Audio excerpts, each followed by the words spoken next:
Hello friends, आप लोगों का बहुत बहुत स्वागत है कंप्यूटर इंस्टीट्यूट में। आज का टॉपिक है जनरेशन ऑफ कंप्यूटर्स।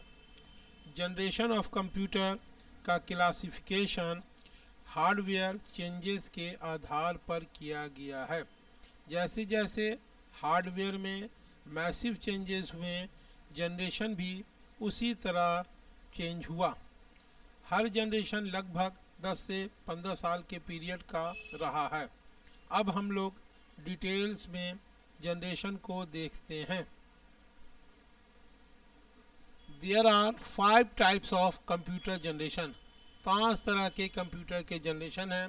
पहला पीरियड हम लोग का हो गया 1942 से 1955।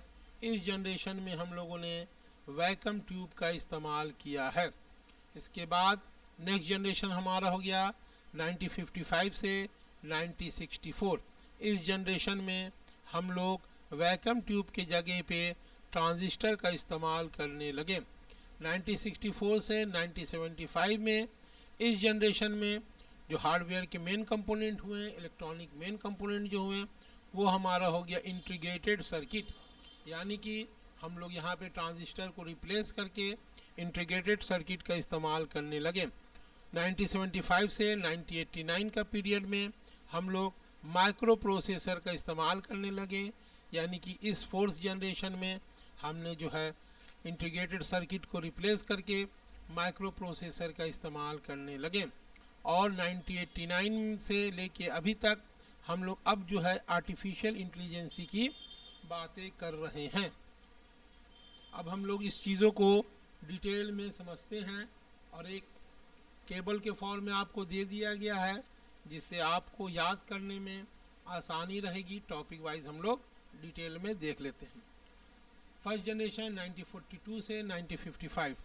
इस जनरेशन में हमारा मेन इलेक्ट्रॉनिक कंपोनेंट क्या था? वो था वैक्यूम ट्यूब। वो क्या था? हमारा वैक्यूम ट्यूब था। इस जनरेशन में मशीन लैंग्वेज और असेंबली लैंग्वेज में सारी प्रोग्रामिंग हुआ करती थी। और इसी जनरेशन में स्टोर्ड प्रोग्रामिंग का कॉन्सेप्ट भी इंट्रोड्यूस हो चुका था। एज ए मेन मेमोरी हम लोग मैग्नेटिक टेप्स, मैग्नेटिक ड्रम्स का इस्तेमाल करते थे। इनपुट आउटपुट के तौर पे पेपर टेप और पंच कार्ड का इस्तेमाल हुआ करता था। ये बहुत स्लो हुआ करते थे, बहुत ज़्यादा बड़े हुआ करते थे, लगभग एक रूम के बराबर हुए करते थे। इलेक्ट्रिसिटी ये बहुत ज़्यादा कंज्यूम करते थे, लगभग 1.5 लाख वाट की इलेक्ट्रिसिटी ये कंज्यूम करते थे। और इसमें जो है 18,000 वैक्यूम ट्यूब लगा हुआ था।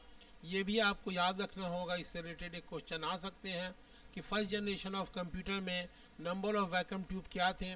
तो याद रख लीजिए 18,000 वैक्यूम ट्यूब थे। 1.5 लाख वाट ये बिजली का इस्तेमाल करता था और एक बहुत बड़े रूम के बराबर इसकी साइज़ हुआ करती थी।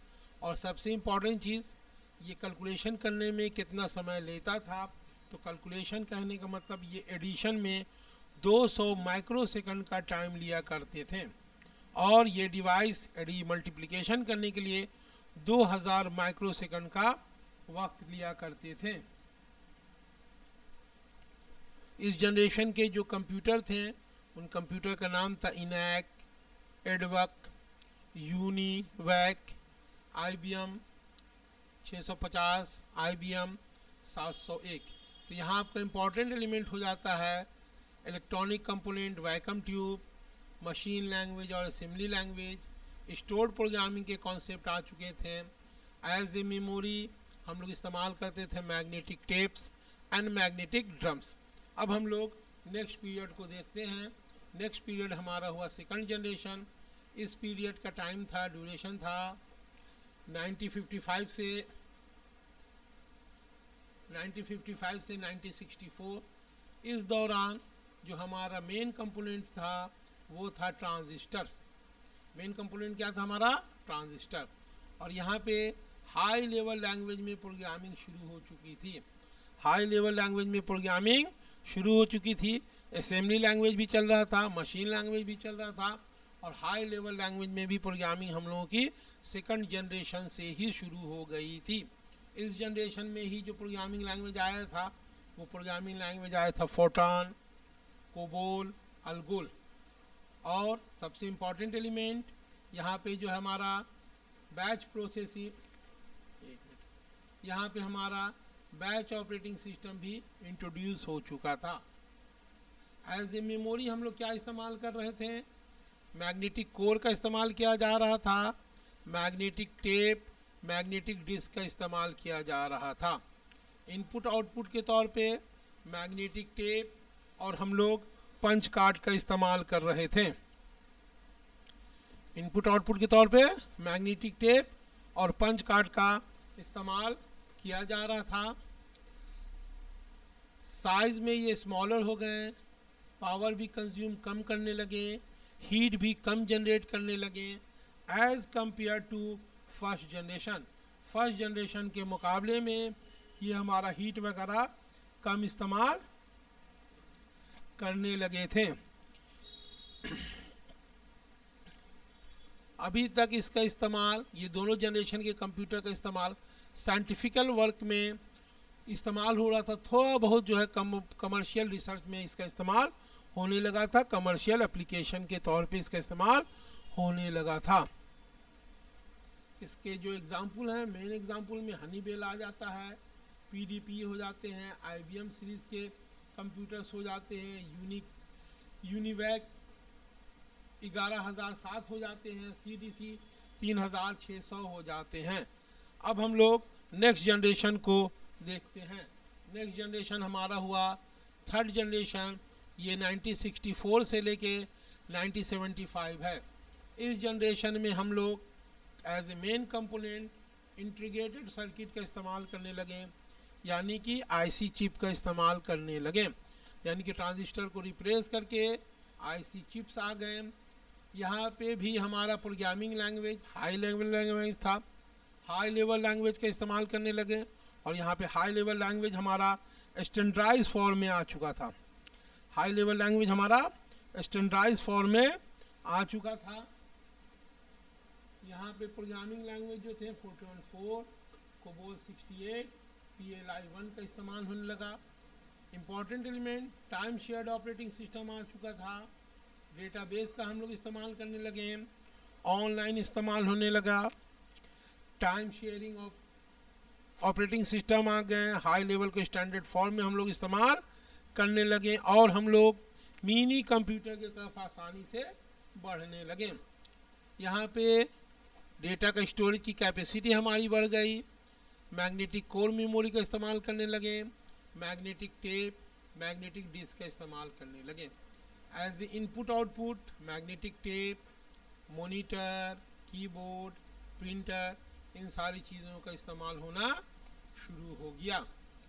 एग्जाम्पल के तौर पे IBM 360, IBM 370, PDP 11, NCR 395, UNIVAC 11008 का इस्तेमाल हम लोग करने लगे। यानी कि फर्स्ट जनरेशन में हम लोगों ने वैक्यूम ट्यूब देखा, सेकंड जनरेशन में हम लोगों ने ट्रांजिस्टर देखा, थर्ड जनरेशन में हम लोग इंटीग्रेटेड सर्किट को देख रहे हैं। फर्स्ट जनरेशन में जो हमारे लैंग्वेज थे असेंबली और मशीन लैंग्वेज थे, सेकंड जनरेशन में असेंबली लैंग्वेज के साथ साथ हाई लेवल लैंग्वेज का भी इस्तेमाल होने लगे। थर्ड जनरेशन में फुल फ्लेज हम लोग हाई लेवल लैंग्वेज का इस्तेमाल करने लगे। यहाँ पे टाइम शेयरिंग ऑपरेटिंग सिस्टम आ गया, डेटाबेस मैनेजमेंट सिस्टम आ गए, ऑनलाइन प्रोसेसिंग होने लगा, बड़े पैमाने पे हमारा स्टोरेज कैपेसिटी हो गया, magnetic core, magnetic tape, magnetic disk का इस्तेमाल करने लगे। इनपुट आउटपुट के तौर पे मॉनिटर, कीबोर्ड, प्रिंटर वगैरह हम लोगों का आ चुका था। अब हम लोग फोर्थ जनरेशन देखते हैं। ये हमारा पीरियड हो गया 1975 से 1989। इस पीरियड में एक्चुअली में ट्रांजिस्टर के ही कलेक्शन को कहा गया इंटीग्रेटेड चिप, और यहाँ पे अब बहुत ज़्यादा उसके अंदर चिप इस्तेमाल होने लगे जिसको कहा गया VLSI, very large scale integrated circuit, जिसको हम लोग अब कहते हैं micro processor. Has 1000 of transistor on a single chip. यानी VLSI में क्या कहा गया, उस माइक्रो प्रोसेसर के अंदर में हज़ारों से भी ज़्यादा जो है थाउजेंड्स ऑफ ट्रांजिस्टर को एक जगह संग्रहित कर दिया गया, उसी को कहा गया माइक्रो प्रोसेसर। इस जनरेशन की प्रोग्रामिंग लैंग्वेज क्या थी? High level language, Fortran 77, Pascal, Ada, COBOL 74, इन सारी चीज़ों का इस्तेमाल होने लगा। ऑपरेटिंग सिस्टम का भी इस्तेमाल होने लगा for personal computer with GUI, graphical user interface, साथ में आपका multiple window on a single terminal screen, यानी कि एक स्क्रीन पे एक से ज़्यादा विंडो का भी हम लोगों ने इस्तेमाल करना शुरू कर दिया था। Multiprocessing operating system with concrete programming आ गया। Unix operating system with C language का हम लोग इस्तेमाल करने लगे।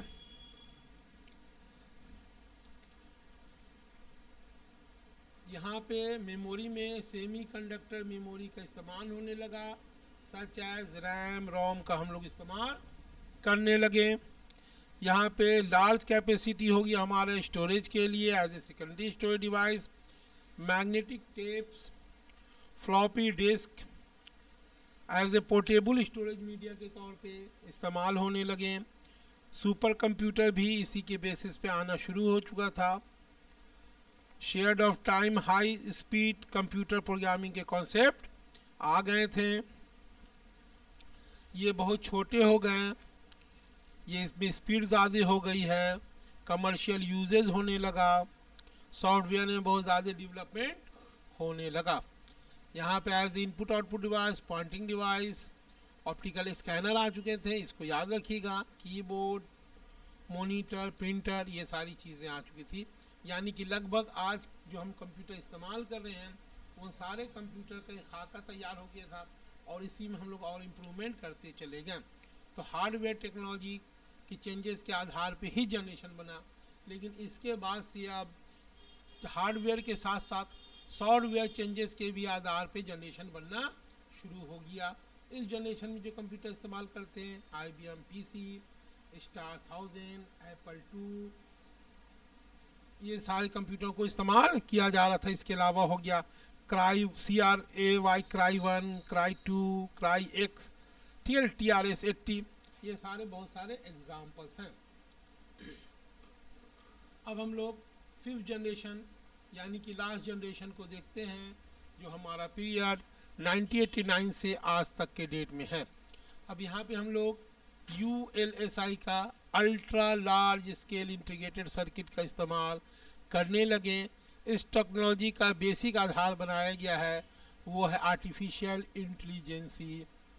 इसमें हम लोग कोशिश कर रहे हैं कि ह्यूमन अंडरस्टैंडेबल यानी कि अंडरस्टैंड नेचुरल लैंग्वेज को समझ के कंप्यूटर उस हिसाब से काम करने लगे। साइज़ बहुत छोटे हो गए, पोर्टेबल हो गया है।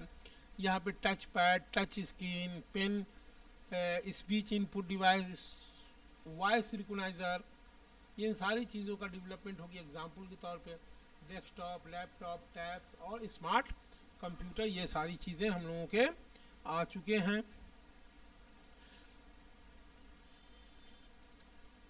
अब हम लोग समराइज फॉर्म में इसको देख लेते हैं। हमको उम्मीद लग रहा है कि आपको अच्छे ढंग से बातें समझ में आ रही होगी। तो फर्स्ट जनरेशन वैक्यूम ट्यूब, इसके स्पीड बहुत कम होता था, किलो हार्ट्स में होता था, बहुत बड़े थे। Second generation transistor, millions of hearts में ये काम करने लगे, smaller, more powerful then first generation. Third generation में हम लोग इंटीग्रेटेड सर्किट में आ गए, बिलियंस ऑफ हार्ट्स में काम करने लगे, वेरी स्मॉल हो गया, बहुत पावरफुल हो गया। फोर्थ जनरेशन में माइक्रो प्रोसेसर आ गया, यहाँ गीगा हार्ट्स पे काम होने लगे और यहाँ पर्सनल कंप्यूटर हो गया, लैपटॉप, डेस्कटॉप आ चुका है। फिफ्थ जनरेशन हम लोग आर्टिफिशियल इंटेलिजेंसी की बात कर रहे हैं, पैरेलल प्रोसेसिंग की बात कर रहे हैं। यहाँ बात हो रही ट्रेमेंडस स्पीड की, यानी कि स्पीड को बहुत ज़्यादा कर दिया जाए। और ये जो है फेज जो आपका फिफ्थ जनरेशन है वर्किंग प्रोग्रेस में है, इस पर अभी हम लोग बातचीत कर रहे हैं, इसमें बातचीतें हो रही हैं, यानी कि डेवलपमेंट के काम हो रहे हैं। आई होप आपको ये चीज़ें समझ में आ गई होगी। इन सारी चीज़ों को आप देखेंगे और वैसे यह अभ्यर्थी जो कंप्यूटर शिक्षक की तैयारी कर रहे हैं उनके लिए बहुत इम्पोर्टेंट टॉपिक हो जाता है। कंप्यूटर जनरेशन और इवोल्यूशन से लगभग 2-3 नंबर के क्वेश्चंस आपके आ जाते हैं, तो इसको आप ध्यान देंगे क्योंकि 1 नंबर 2 नंबर भी बहुत ही इम्पोर्टेंट हो जाता है। हर टॉपिक से लगभग 1-2 के क्वेश्चन ही आपके आएंगे, इसी तरह से आपका सारा क्वेश्चन वगैरह सेट होता है। अब नेक्स्ट वीडियो में हम लोग मल्टीपल चॉइस लेके आएंगे, हम लोग उसमें देखेंगे कि आपने कितना जाना है। Thank you for watching. Please like share and subscribe.